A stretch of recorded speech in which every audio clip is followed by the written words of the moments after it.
Okay, hi everyone. Hope everybody had a nice MLK Day. It's my favorite holiday of all time. I'm sending a sign-up sheet around. Let me talk really quickly about the quizzes, which I'll hand back at the end of class. So these quizzes are an ability for you to kind of check to see how you're doing, a chance for me to see how you're doing, and a chance for me to see how I'm doing in terms of being able to explain material to you. I think that there was a little bit on everybody's side that could have been better on the first quiz, but they tended to split between people that studied and got a check plus and people who didn't study and got a check minus. There was only 3 checks that were kind of in the middle. So, and a check minus is worth 3 points out of 5, a check is worth 4 points out of 5, and a check plus is worth 5 points out of 5. These come out of your participation grade. There's 20 possible points.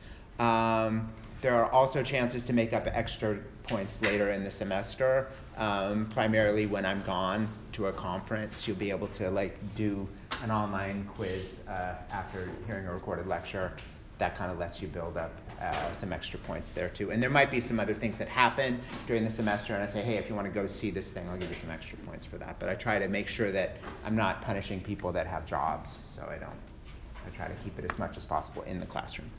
All right, so I asked you a number of questions on the first quiz, and again, I hand them back at the end so you're not looking at them all during class. I hand them. There were 3 issues. Okay, so the first thing I would suggest to you is that you should make sure that you read the terms and concepts page on Carmen. It's really, really helpful. All you have to read are the terms that are highlighted. Okay, those are the ones we've covered so far in class.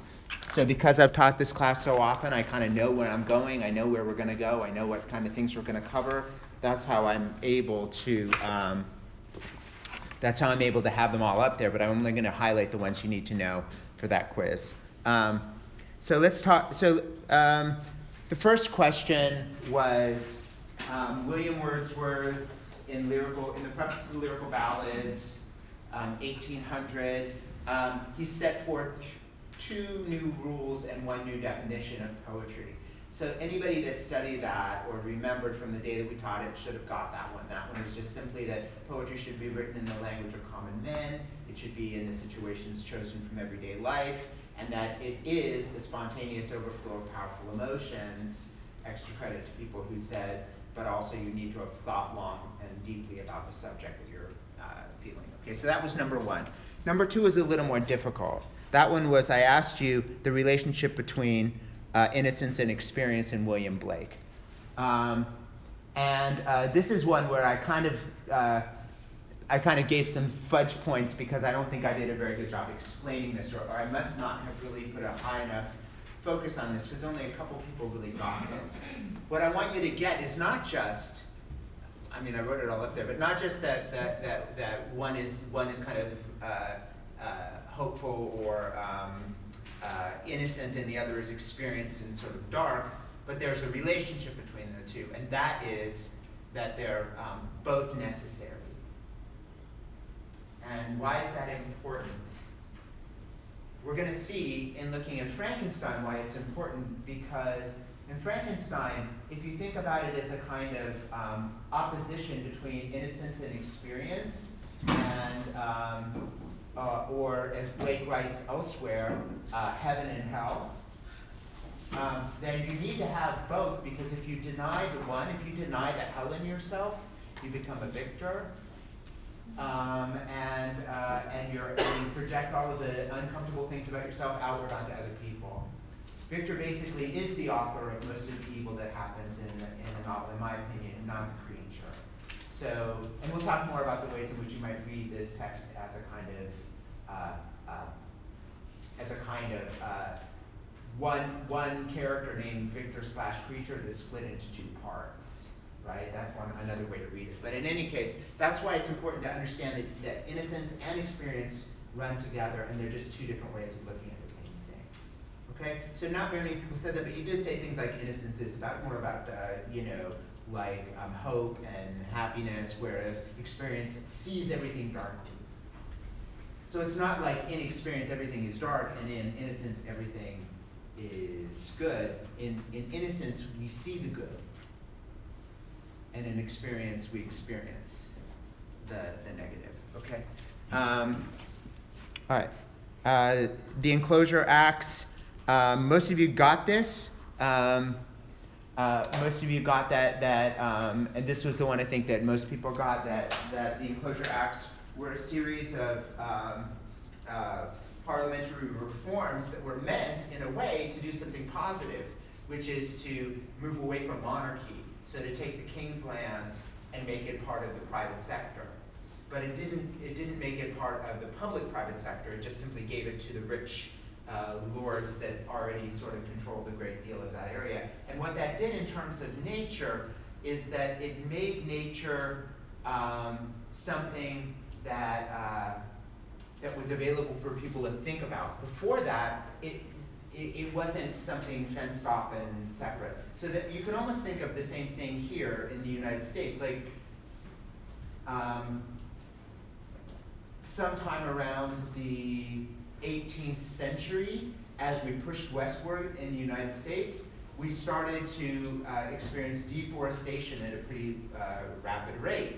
And what ends up happening is that what had before simply been wildness, like wild, just land, became sort of like a town and nature.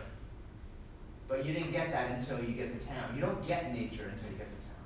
And then about 120 years ago, or a little more than that, I think it was Theodore Roosevelt who set up the national parks. So then you have like places you can go to experience nature, right? You didn't have to go someplace to experience nature when you were trying to just survive in your little teepee, it wasn't like that. So now you are going someplace to experience nature. So that's the way that works, is that these poems start getting written at about the same time that this happens. The other main feature that I mentioned, but I didn't put on the quiz, besides the enclosure acts, was what was the other thing that sort of made nature more available, or made it more of a topic for people, for these poets to think about? What other sort of historical, cultural, societal situation would have been happening at the end of the 18th, beginning of the 19th century? Yeah, exactly. Industrialization. So factory life. The kind of advances in the means of production meant that people that were hand loom weavers, or people that were peasant farmers, suddenly had a rough go of it, because your work wasn't really needed. We only needed about a tenth of the amount of labor power to do the same amount, because we had machines doing it. So that was one thing. The other thing was that factories were being built in and around major centers like Liverpool, Manchester, Bristol, London. Those places became the places where people who had lived in the country for generations moved there, and then suddenly nature poems get written, right? Because that is the place that is anti-industrial production. And then finally, the question about lines written in early spring. You got that. Many of you got that it's a ballad, and that got you full credit on that. And then I asked you an extra credit question, which is, what's the significance of Wordsworth writing in this form at this historical moment? And the idea is, as I said before, is that lyrical ballads sort of brings together high culture and lower culture. So it's sort of like if you, what's a good example of this? I can't think of one right now, but it would be sort of like using, there really hasn't been a Broadway musical. I mean, all apologies to Hamilton, it's a pretty traditional Broadway musical. It just stars different kinds of people, but it tells a different kind of story. But let's say you had a Broadway musical that really used alternative weird music or something. You'd be bringing together two different kinds of things. You bring high and low. So and that's the way that it works. Okay. Any questions about this stuff on the quiz? You'll get it back. So. Any questions? So you get to drop your lowest quiz grade. So if you didn't do well on this one, just make a decision with yourself. You'll look at the syllabus, see when they're coming up, and make sure you study for them. I almost always let you know ahead of time that the quiz is coming. No, I always let you know ahead of time that the quiz is coming, and I also tell you that I've updated the blackboards, I've updated the recorded lectures, I've updated everything, so you should be able to just breeze through them, okay? And if you're still having problems after you've studied, then you should come and see me, because then there's something I'm not doing to help you to be able to do that. Okay, so today we're talking about Frankenstein, and let me get here they are, my lecture notes. Make sure I didn't miss anything. Okay, so issues for the novel. We sort of talked a lot last time about the kind of backgrounds of the novel. Does anybody remember what the kind of backgrounds that I gave you? I sort of gave you 4, I think, different backgrounds to the novel. One was education reform. The other was natural philosophy. Another one was British empiricist philosophy, and there was one more. I'm blanking on what it was now. What's that? Say it louder. Gothic, thank you. Gothic, yes. The Gothic tradition. So you have those 4 things as the kind of background, but now we have the novel fully springing forth from Mary Shelley. I hope you are loving what you're reading, because I love this novel. I think it's pretty amazing, right? So what I want to sort of talk about is the new issues that are just specific to the novel that sort of spring up and touch back to those other things. Mostly, these are the ones I want to sort of focus on: humanness and monstrosity. And I sort of want to suggest that one way to read the novel is as a sort of question like, how do I become a human being? How do I either be a human being or become a human being? Right? And I wrote here that the creature's experience here in volume 2 is very much like the infant in Infant Joy, who says, "I have no name, I am but 2 days old. What shall I call thee?" Very, very kind of like just thrown into the world, and then what will happen. So this question about how to be human arises at a specific moment when, so I've talked about some of the other cultural issues, but one of the main reasons humanism comes up as an idea at this moment in the kind of late Enlightenment is because religion is no longer the way we're going to organize society. It does not mean that these people did not believe in God or religion. It simply meant that they wanted to have a secular state, and they wanted to have a secular way of understanding the world. So that what that meant is that if you're a Catholic and I'm a Protestant and you're a Jew and you're a Muslim, we can all at least agree on these basic values, these human values, and we would establish a kind of world society based on these values. That was the idea of the late Enlightenment. That was the idea of humanism. And a lot of people are like, well, it failed miserably.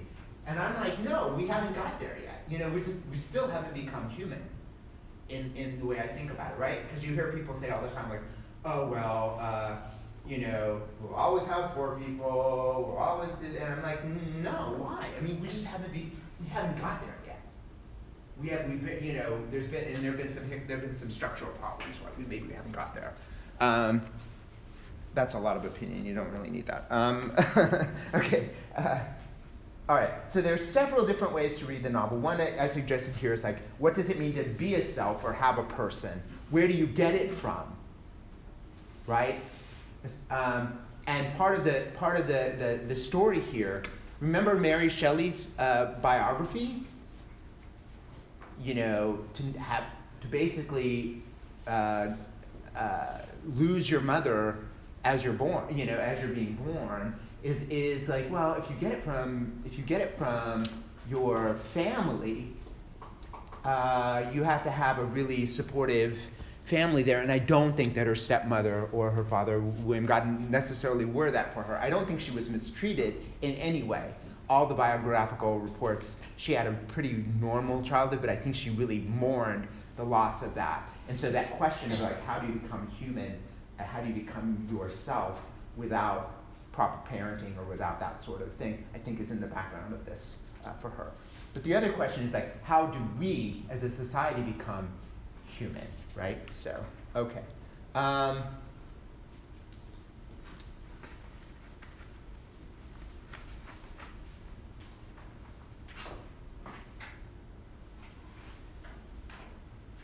So I want to, I'm going to talk a little bit more about this, but I want to jump in and read a couple passages. So if you could turn to Volume 2, Chapter 1. Volume 2, Chapter 1. This is where the creature meets his maker.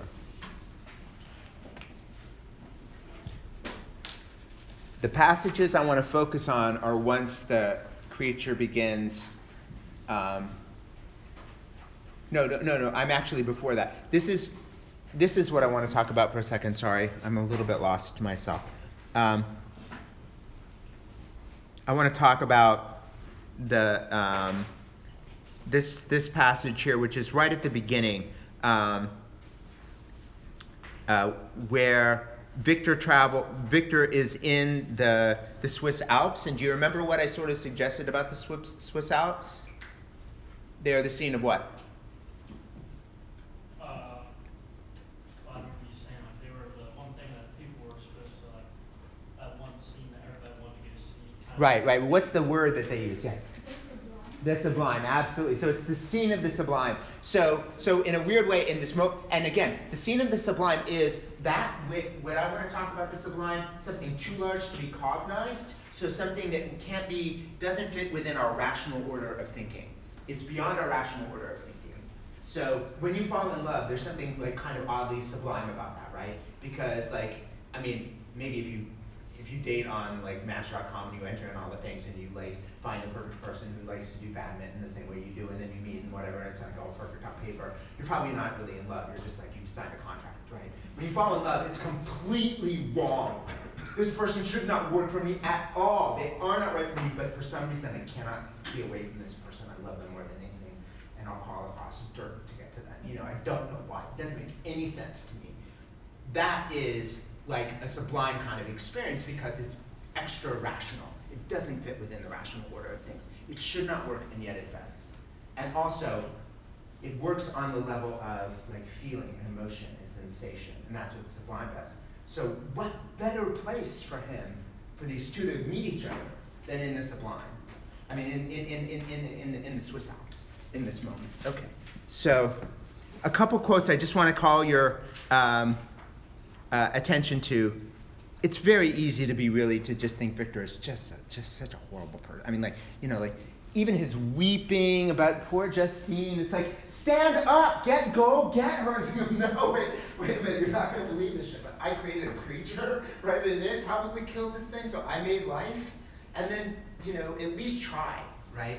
At least try. He didn't even try, right? He didn't even try. He just let this woman get killed.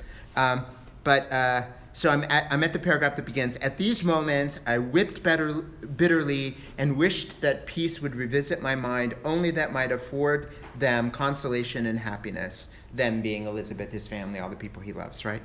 I had been the author of unalterable evils. Now, why do I select this particular quote? I think this whole idea of authorship is really, really important because you get this idea that you have the author is the creator, also the writer, and also if you follow the etymology of this word out, the author is also the authority. Right? So he is the author of his evils. But in a weird way, so is Mary Shelley. Mary Shelley is the author right? So this idea of authorship and authority becomes kind of a major question in the novel. Like, what does it mean to take responsibility for your own whatevers, your own deeds, your own what you've written, etc. So in a certain sense, he is the authority, he is the creator, he is the author, and yet he acts like the victim, right? Oh, these horrible things keep happening to me, and he blames the creature, the very thing he created. So there's a sense in which she's sort of pointing here to our tendency to have difficulty taking responsibility for that which we have authored. So the two main things I want to get from chapter 1 before he meets the creature is this idea of authority. The second thing we've touched on about already is the sublime. The thing I want to show you, though, is that he goes to the scene of the sublime. He goes to the Alps. You'll get used to my bad little stick figures. He goes to the Alps, and yet he does not experience what he wants to experience, which is that feeling of sublime excitement, whatever. Instead, he gets terror, right? So in a certain sense, this whole idea of, that which is supposed to rush in to save us in this extra rational way, whether it's the sublime or whatever. It's sort of like he's like on a bad drug trip. He goes there, he takes the drugs, he's gonna have a great trip, and he goes and it's like, no, it's really awful. Just please take me off this. I don't want to be on this any longer. And that's his experience, is that he's on this bad drug trip. Cannot get joy from nature. We'll come back to this later because Clerval can. So there's a weird way in which there's a good romantic poet and a bad romantic poet in this novel. And Victor is the bad romantic poet. All right, so turn to volume 2, chapter 2, when the creature begins to speak. This is where I really want to get us to. So I will read these passages, and it will take us right up into talking about what the experience of the creature speaking is exactly, because it's completely a bizarre situation. By the way, the word in poetry, so do you remember what the word in poetry is for when you address an inanimate object as the poet? Apostrophe, excellent. So you have apostrophe on the one hand, which is the address to an inanimate object.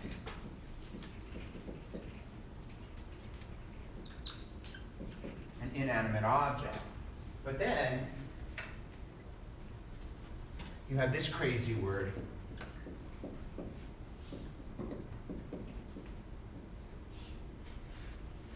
I think it's spelled that way. Prosopopoia.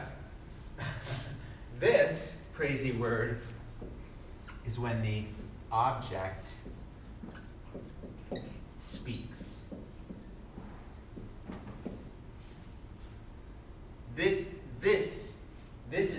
is the situation that causes so much discomfort, right? Like, I don't know. I always think my dog is about ready to actually start having a conversation with me. But that would be prosopopoia. So when the trees in a poem speak, and the wind says to me, blah, blah, blah, blah, blah, that's prosopopoia. It's when nature itself speaks back. So it's this bizarre moment when the creature speaks back. Object speaks.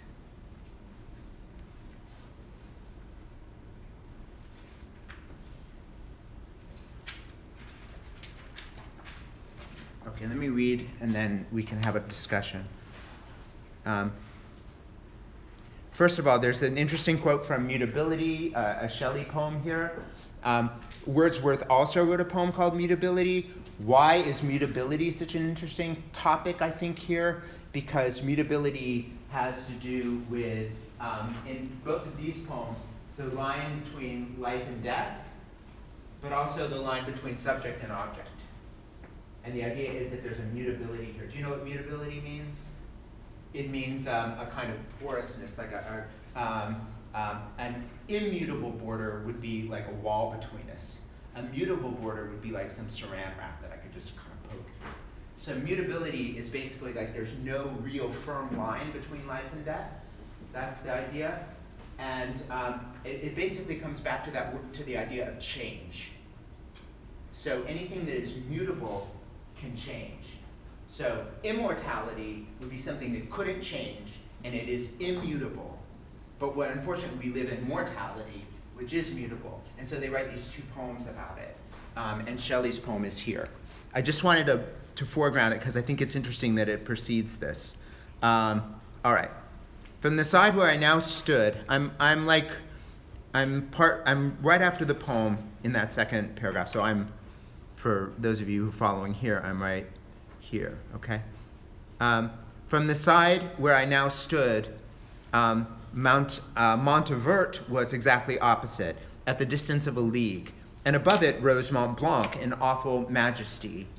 I remained in a recess of the rock, gazing at this wonderful and stupendous scene. The sea, rather, the vast river of ice, wound among its dependent mountains, whose aerial summits hung over its recesses. Their icy and glittering peaks shone in the sunlight over the clouds. My heart, which was before sorrowful, now swelled into something like joy. Finally, he's experiencing it, right? I exclaimed, "Wandering spirits, if indeed ye wander, and do not rest in your narrow beds, allow me this faint happiness, or take me as your companion away from the joys of life." So he utters this prayer, either kill me or give me some peace. She lives with this man. She lives with Shelley. Shelley says this in his poems 1,000 times. In Ode to the West Wind, I fall upon the thorns of life, or fall upon the thorns of life, I bleed. I mean, there's this sense in which, for Shelley, either let me be really ecstatically in the world, or let me just be dead, because I don't want to be in this middle place. And that's where Victor is. And so Victor utters this prayer, but it turns out, again, to be this really bizarre middle space. He doesn't get what he wants. As I said this, I suddenly beheld the figure of a man at some distance advancing toward me with superhuman speed. He bounded over the crevices in the ice, among which I had walked with caution. His stature also, as he approached, seemed to me to exceed that of man. I was troubled. A mist came over my eyes, and I felt a faintness seize me, but I was quickly restored by the cold gale of the mountains. I perceived, as the shape came nearer, sight tremendous and abhorred, that it was the wretch whom I had created. I trembled with rage and horror. The root of the word horror is to bristle.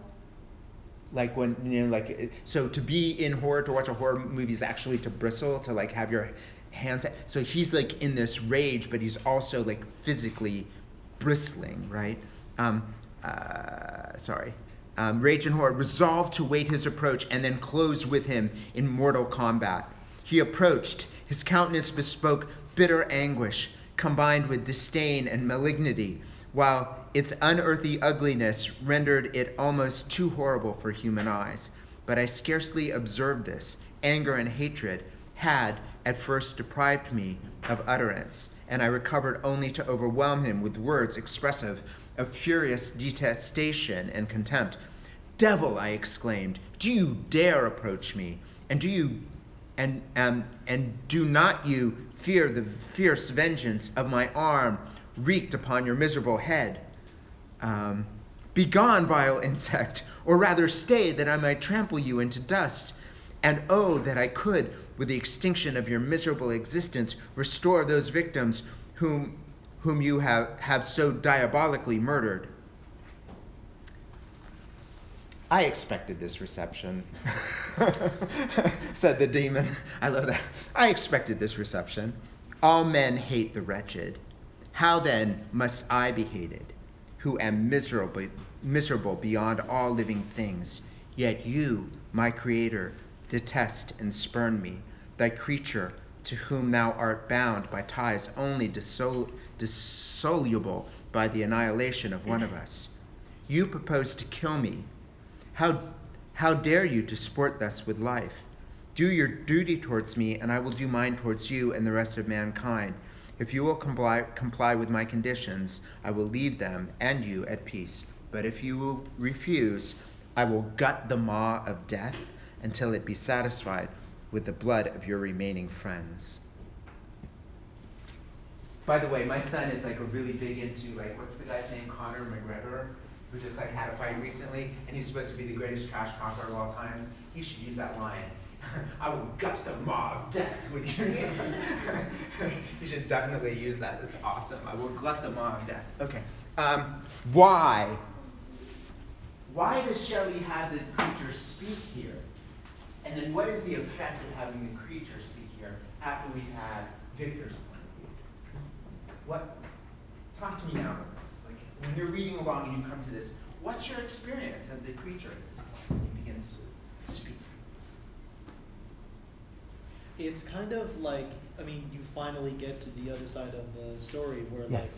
Up until this point we've only basically had Victor's sayings on the monster, and basically from his creation up until now it's been nothing but this is the worst thing in the world, and now you finally get to hear him, and he's really super nice and eloquent and not super threatening at all.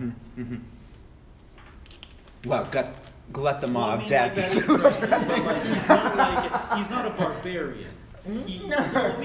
I sometimes I remember when you guys are so young you won't relate to this, but when Quentin Tarantino first started making movies, I was talking to my friends about them, and I had a friend who was a theologian and a Jungian psychoanalyst, and she said to me, she goes, I was going, yeah, but his movies, what are the ethics? And she goes, okay, what you have to understand is that in a Tarantino movie, the ethics are inside the movie, and it's not who does the right thing, it's who does the least wrong thing is the good person, right? So in this case, the creature is the person who is the least wrong. Yes, I'd say that, yes.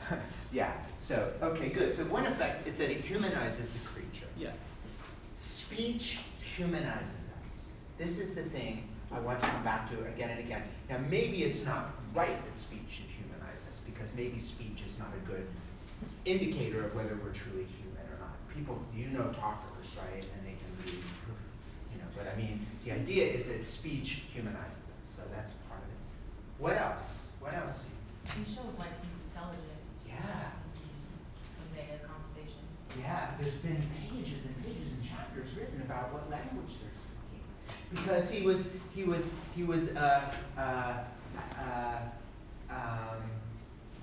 it's either German, Swiss, or French, right? That they would both speak. He learned, and then what language did Safie speak? Did the Lacey family speak? They said they came from a foreign land, right? They spoke so, and I think they came from a Middle Eastern sort of background or something like that. So yeah, he's super intelligent and learned all these different languages. I expected this. Okay, what else? What are some other things that it does? What other effects are there for this kind of prosopopoia?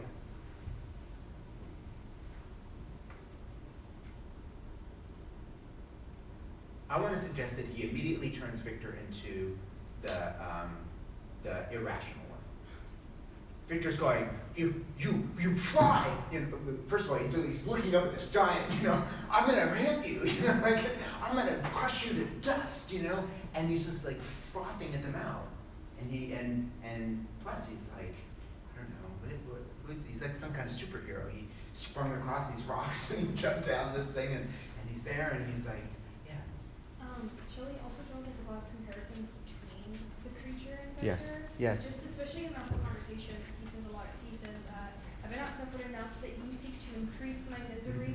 And I was benevolent, my soul glowed with love and humanity, but am I not alone, miserably alone? And she completely takes all of the things that Victor has pushed on to the reader as truth and kind of disputed it, and emphasized that like, what we see isn't always the truth. Yes, yes. That's excellent. That's excellent. So this idea that, and this is very interesting because it's a kind of romantic understanding. Over and over again, Wordsworth and Coleridge in different poems talk about the tyranny of the eye, they say, the tyranny of the eye. The idea that if you see something, you think it's true, is not necessarily true. Yes?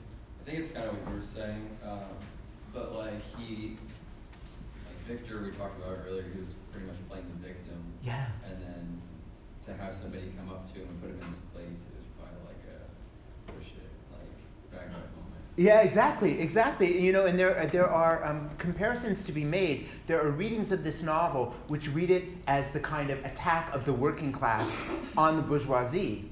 You know, like who are always blaming because you get this language all the time. Oh, those workers are so stupid and uneducated and vile or something. And suddenly you have a leader like in France who rises up and is eloquent and says, no, we have rights too. We have basic human rights too, and we deserve these human rights too. So you have a weird way in which the creature also represents a whole class of otherized people. You know, Jews,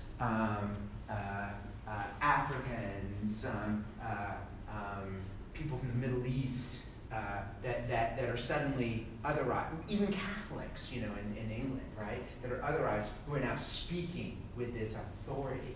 The Irish speaking with authority, saying, no, we claim this land. You have not done the right thing by us. So there's a way to understand it in those terms as well. Yeah.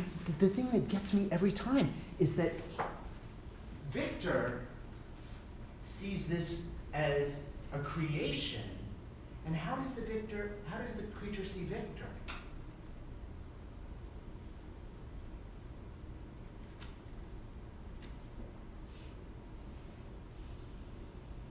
The creature sees Victor as his parent.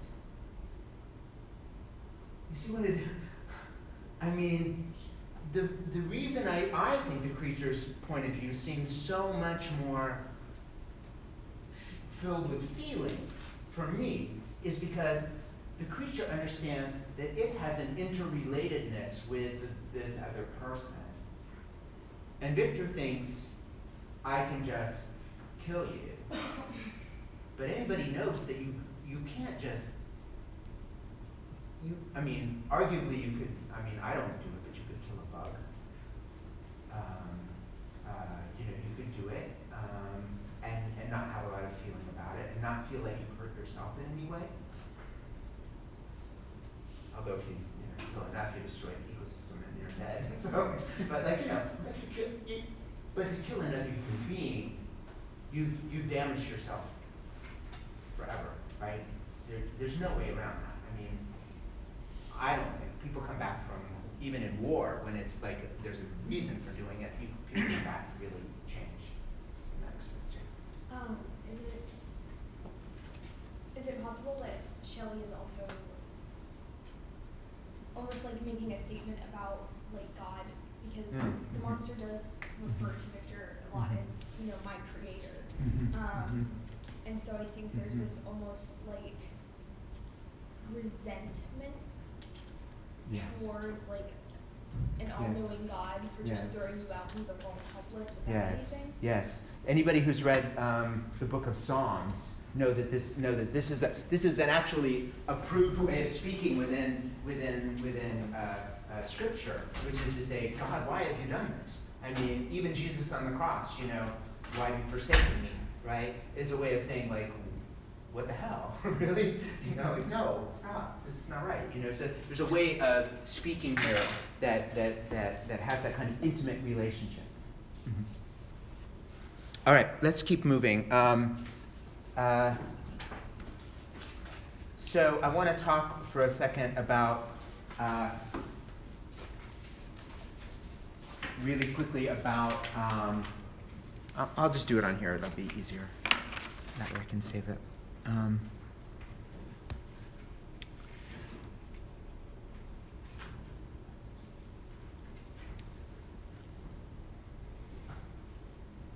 So I've talked about romanticism and the child. So the background to this really is that there was a real interest in this moment about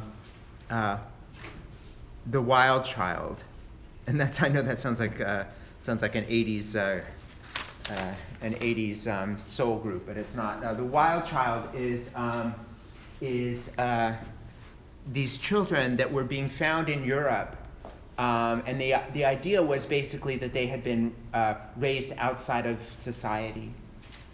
So there was one in Germany, his name was Hauer, Hauer. And he was discovered, I mean, it's a pretty disgusting situation. He was a bastard child, right? He didn't have, and his father just stuck him in a hole, literally in the yard. Stuck him in a hole and would just throw food down there from time to time, a couple times a week. And so when he was discovered, he had no language.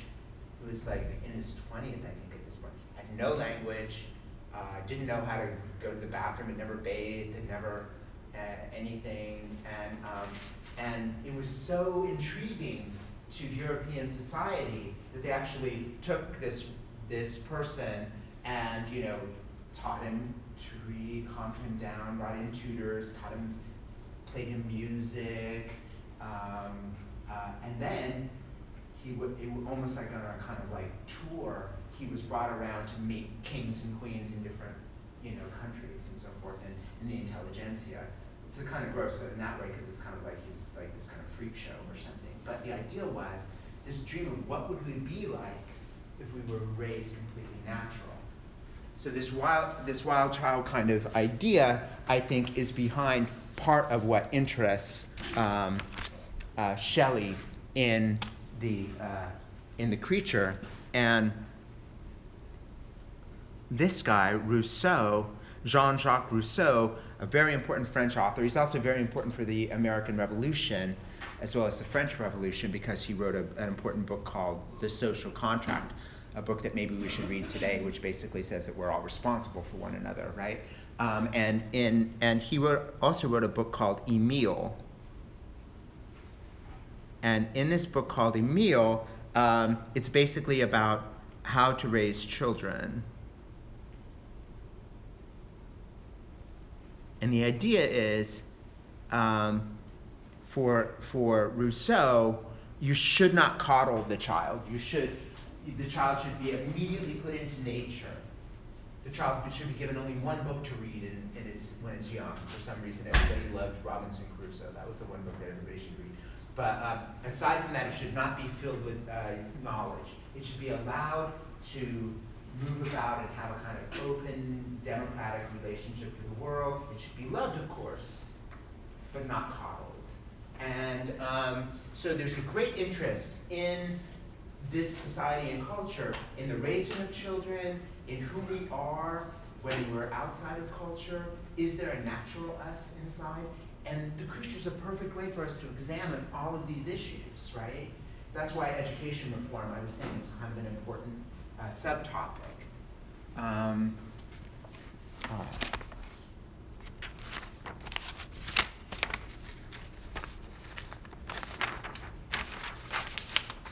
want to skip to another.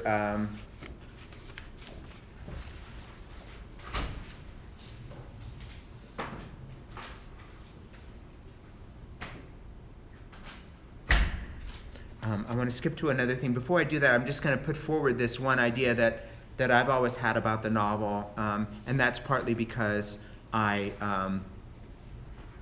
it's partly because I have a certain way of thinking about these things. But if we think about the creature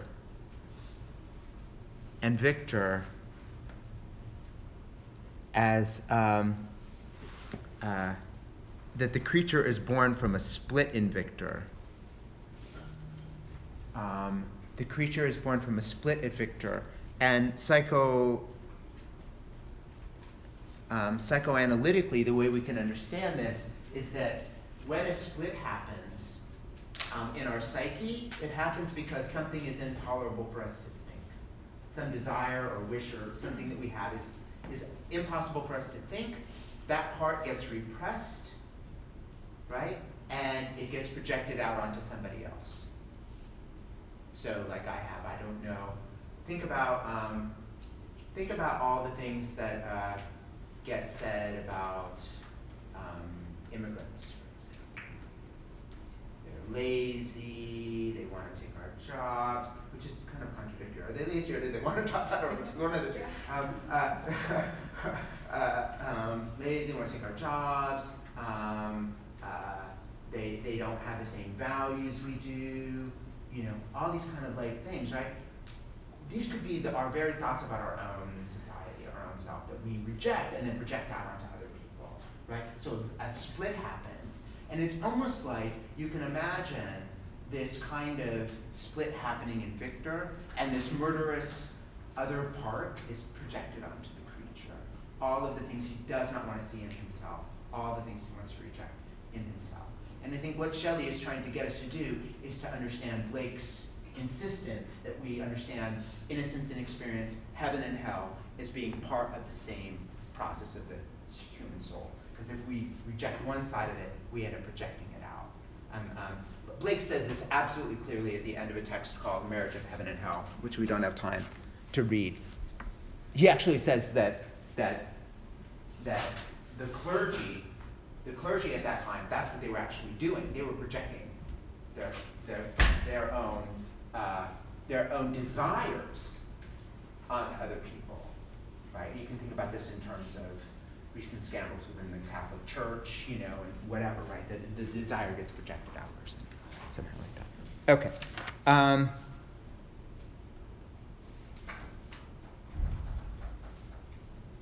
All right, so I want to turn then to this next section.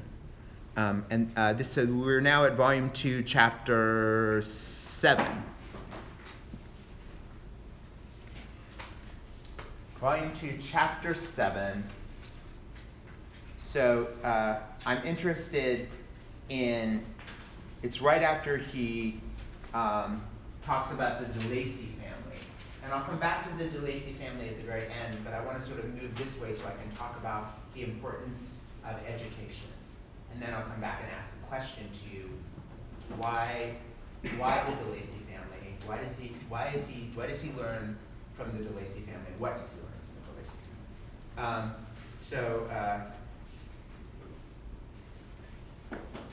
So at the bottom, three short paragraphs into chapter 7 of volume 2, he says, "One night, during my accustomed visit to the neighboring wood, where I collected my own food and brought home firing for my protectors, I found on the ground a leather portmanteau containing several articles of dress and some books.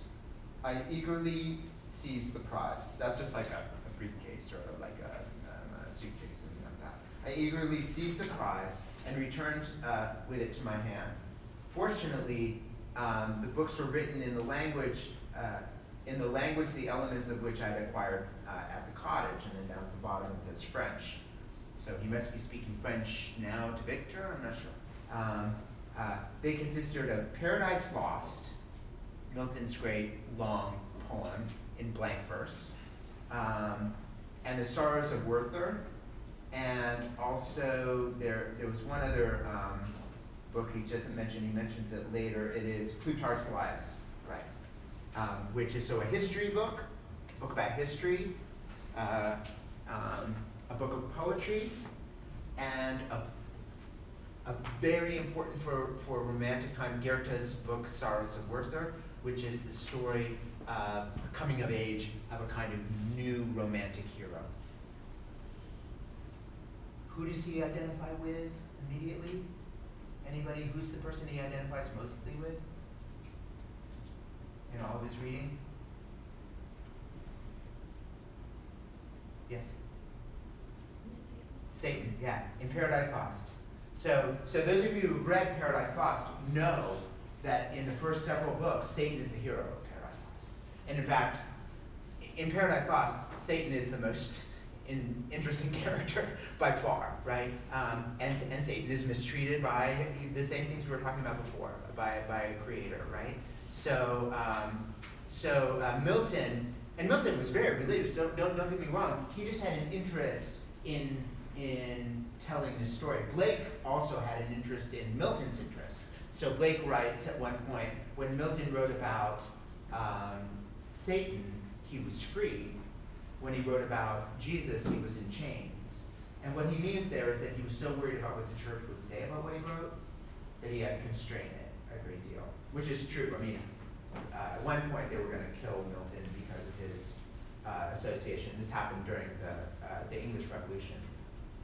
You don't know the history of this unless you. Is anybody here taking 2201? Okay, so you know the history of this, right? The history of this is that there was an English Civil War in the 17th century, and they killed the king, right? So they killed the king, and Milton was a big fan of killing the king. He's like, kill all the kings. There should be nobody between us and God. Kill all the kings, you know. And so, like, then after when they brought the king back, then it was brought another king, and then it was sort of like Milton was in trouble, right? That's why that I think very interesting. So my question is, why is it important? Or I don't even know. It's like it's important for him to read and to establish this novel. Why? Why is it important for him to have this kind of learning in order for? I mean, what is the? Is this a kind of education? Yes, you see it as an education? My son doesn't believe in education. He's like 17. He does not believe in education. He doesn't see the point in it. Why should I learn this stuff? I don't want to do any of the things that you can do with it. Why should I, I mean, he kind of gets it. Some days he gets it. He's a really smart kid, but he's like, yeah, no, thank you. Yeah. Like you have to have the knowledge of like education before you can like have an experience. So it just like allows you to have like a background and actually start something on your own. That's great. So what you just said, did you hear that? Like, you have to have the knowledge before you can have an experience. But of course, he didn't have the knowledge before. He had the experience, but the book gave him a frame that he can now talk about it. Do you see what I'm saying? Like, now he can talk about being born a novice. Yes? It's kind of like back to humanness. Back to, yeah, to Have knowledge to be human. right. Back to a sort of understanding of what it might be to be a humanist, or to a kind of humanism. He's humanized by his identification, his sympathy with another character. He sympathizes with, it doesn't matter really if it's Satan or Wirt or whoever. The important part is that he sympathizes with another character. When he sympathizes with another character, he becomes more human because he is open in this way, and he knows he's not alone. Someone else has felt the same thing I felt. It's also kind of like, like free will too, like him being able to do, like how Satan was able to rebel against God, and him being able to rebel against his creator, like some way. It is. It's almost too perfect. It's almost too perfect and predicts the end of the novel a little bit, because that fact that Mary Shelley goes, well, I'll have him find Paradise Lost, because like in a way it's almost like that story. It's almost exactly that story. Yeah. I kind of saw him reading those books, like when he got educated by them, as if like kind of opening the world to him a little bit. Yes. Apart from what he had seen so far. So kind of like showing that there had been a history before him of the actual other people in the world, and that he was kind of like a unique being. I think that is what it kind of did for me. That's beautiful. Like by getting a larger understanding of how people are, he can understand both how he is the same and how he is different. And in doing so, he places himself within this structure, right? Yeah, very important. Yeah. probably will not win my son over, but that's fine.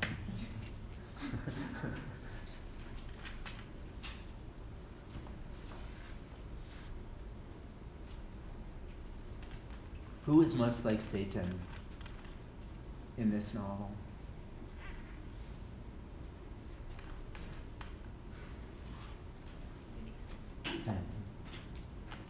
Victor is most like Satan in the novel, in my opinion. And the reason he is because Satan was cast out by sort of saying not understanding his proper place in the relationship to God, right? And in a certain sense, like jealousy, whatever, whatever, and waged war back on heaven, right? That's the story of Paradise Lost, is the war between heaven and hell. And in a weird way, Victor is, the myth that is being played out here is not the Paradise Lost myth, but the Prometheus myth, where Prometheus steals fire, etc., and tries to be like God, right? And is then punished in this way. So Victor is like trying to be like God, so in that sense, Victor is like Satan. And in another sense, the creature feels that sense of betrayal and being cast out. In one of the essays, like following Yeah, our version of the book, one of the writers also kind of compares it to, like throughout the novel, Shelley personifies nature and like kind of genders it, Yes, and yes. makes it a woman. And so the way that she kind of discussed like this, and also the monster or the creature asking for a female companion, was like Victor trying to kind of take away the role of childbearing from women. Yes, yes. And just the kind of like punishment that follows that men can't create the same way that women can, and Yes. like kind of just like the punishments that follow that. Right. Yeah. No, that's right. That sounds like a great reading. I don't know which reading it was, but these can be used. I think these are very useful readings. This is one of the reasons why I like the Norton. I think that the idea that nature is gendered female. The one thing that you can say here is that Mary Shelley is in a very interesting position to be able to critique the recent appropriation of poetry by men which is basically all these poets that we're studying, like Wordsworth and Coleridge, basically built a lot of their poetics on the labor of women that had done come before them. So she's in a unique position to do that. Yeah, that sounds right. Let me talk about the Lacey family, and then we'll. So I'm going backwards. I wanted to go to books, and then I wanted to go back to the Lacey family. I think I need to just turn to that page. So it's in chapter. It must be in chapter 6. Yes. No. Chapter 5 and chapter.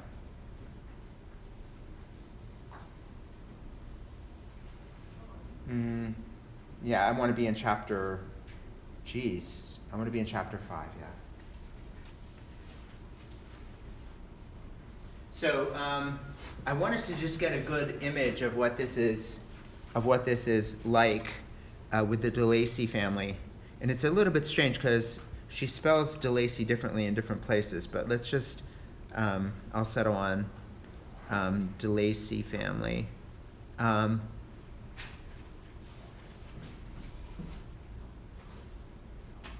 They are this immigrant family, and the creature ends up hidden in this little space where he can peek through and see them as they kind of go about their daily lives, right?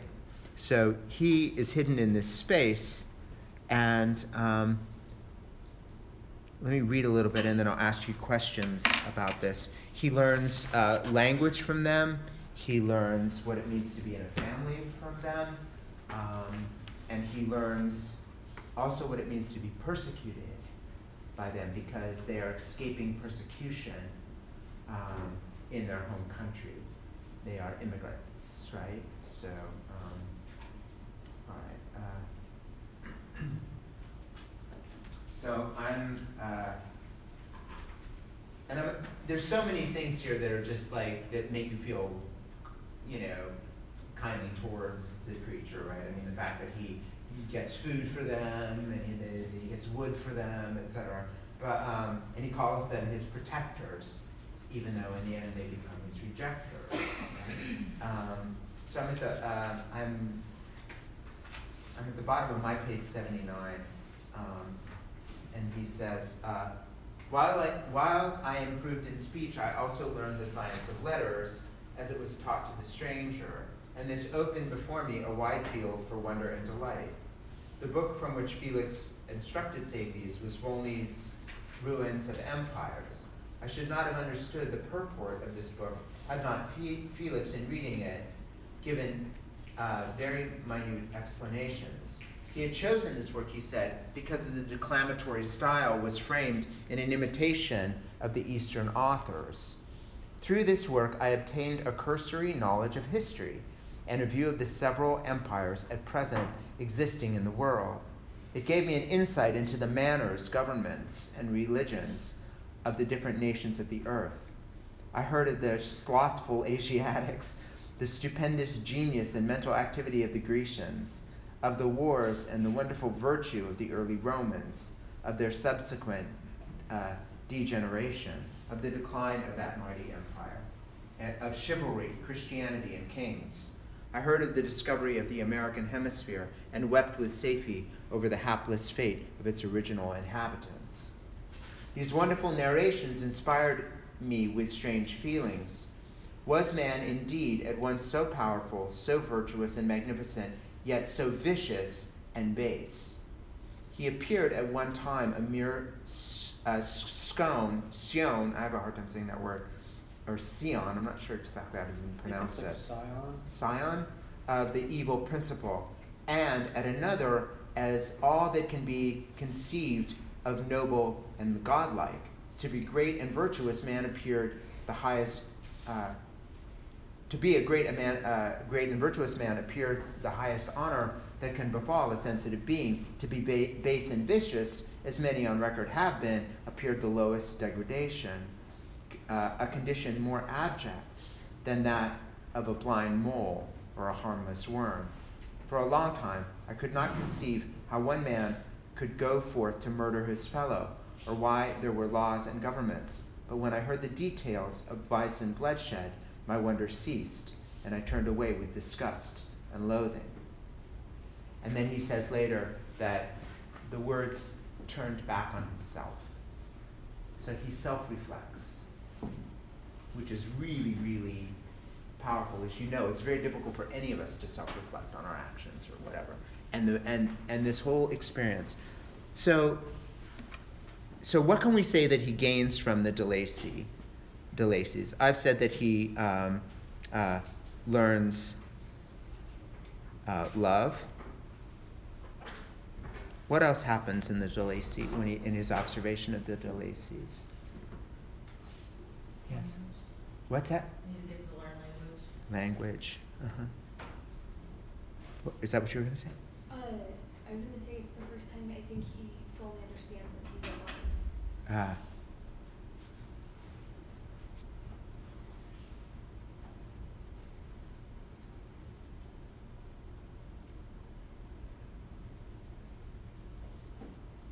It's like in recognizing love, he recognizes what he doesn't have. Yeah. Mm-hmm. He doesn't have this family.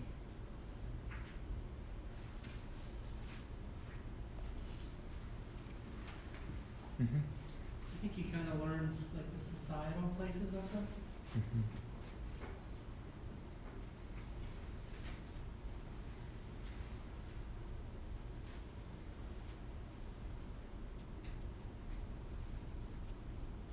He learns the societal structures. Yes. I guess also he learns that humanity isn't as, as clean and as Right. perfect as he thought. Mm-hmm.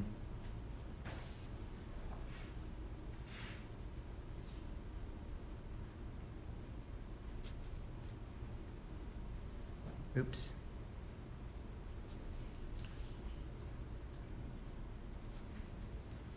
He learns about heaven and hell as kind of a, good, evil, etc. He learns ambivalence, might be another way to say it.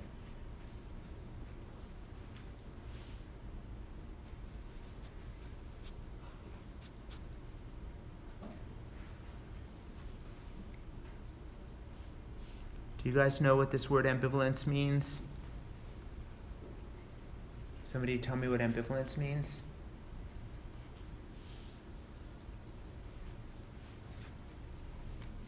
Yeah. I'm just gonna guess what's right from wrong. No. Ambivalence is the ability to, or the feeling of having conflicted feelings at the same time. So sometimes people think ambivalence means like you don't care.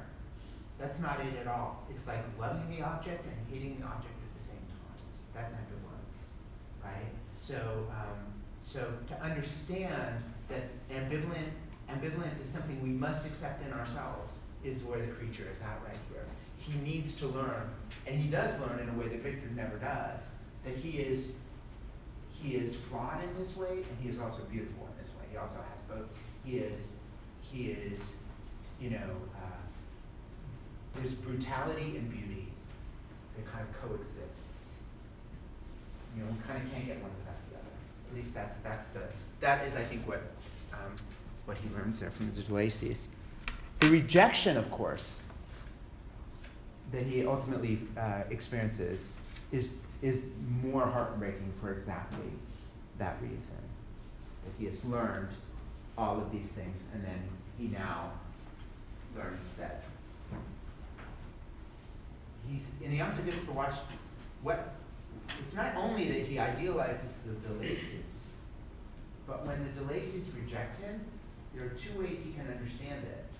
He can either understand it as they have done what Victor has done, which is to split themselves and to reject anything that doesn't look like them, that they can't tolerate, and say it's ugly and horrible and base and evil, right? Because it's not familiar to them. That's one thing. Or he can say, I really am debased and horrible. And I think in a weird way he's smart enough that he knows he doesn't look like anybody else, but that doesn't mean that he's bad enough. It just means it's so weird to be talking about it. It's like a creature thing. He's different. I mean, raise your hand if you felt like a creature. Sometimes several times a day. So. All right. I don't think I have a lot more to say about this section. So why don't we? I'll hand back your quizzes and keep reading. I think you should be reading up through volume 3. I think that's all of the book. Get as far as you can. I think, I asked you to get through to the end of the book, and then we have an extra day to talk about the unfinished aspects of the novel. Probably in that day, I'll probably throw a little bit of poetry at you as well. So that specific wild child example Yes. that you gave, that Hauser, Kaspar Hauser. Kaspar Hauser, yes. Yeah, I looked him up. It appears now, I don't know if this is the overall consensus, but from what I can find, the consensus that he was an imposter, although I do not doubt that there were other people. It's just that he is the big example. But so many of them probably were imposters. I mean, there was a tremendous, which even makes it more fascinating. Yeah, since he got, they paid for his education and food and stuff. Okay, Arya, did I say that right? Yeah. Arya, actually? Arya? No? Okay. Sarah? Sam B? Yes. Please write out your full last name. Sorry. No, that's okay. Ryan Belcher? Caleb Ryan? Once you have your quiz, you can leave if you'd like. Peyton Muller? Hayden? Nia? Jennifer Everly, Christian Flores,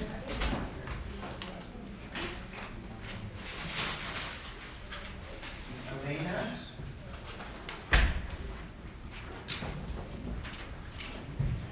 Josh Garza, that's Josh.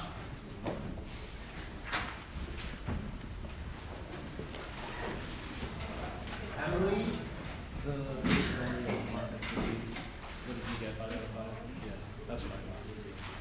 Colin, Drayton, Yeah, from what I saw, the consensus on the guy was that he was going to be a liar and that he would give Jacob, stories. So he was probably just McKenna, bigger who came up with the idea. Izzy, Oh yeah. There were probably people before him, like legitimately. Kristen, Well, another term for it, the term that I found for it is a feral child. Because now, if you just look up wild child, it's banned. But there were probably people before him that he got the idea Ian, from. But there was a story not too long ago from some northern European country Max. like Sweden or someplace where there was like a whole family Hinton. of people like that. Hinton. Where it was like a whole family. Robert. One kid escaped and he went to like a bar and he was like, yeah. Brandon. And like they like busted down the doors and it was like people who'd been in there like waiting for the world for like 20, 30 years. It was insane. They're not calling you? Yeah, he just went to like the local like nearest bar and he bought like 4 beers and just drank them all out. He's like, yeah, my family's not.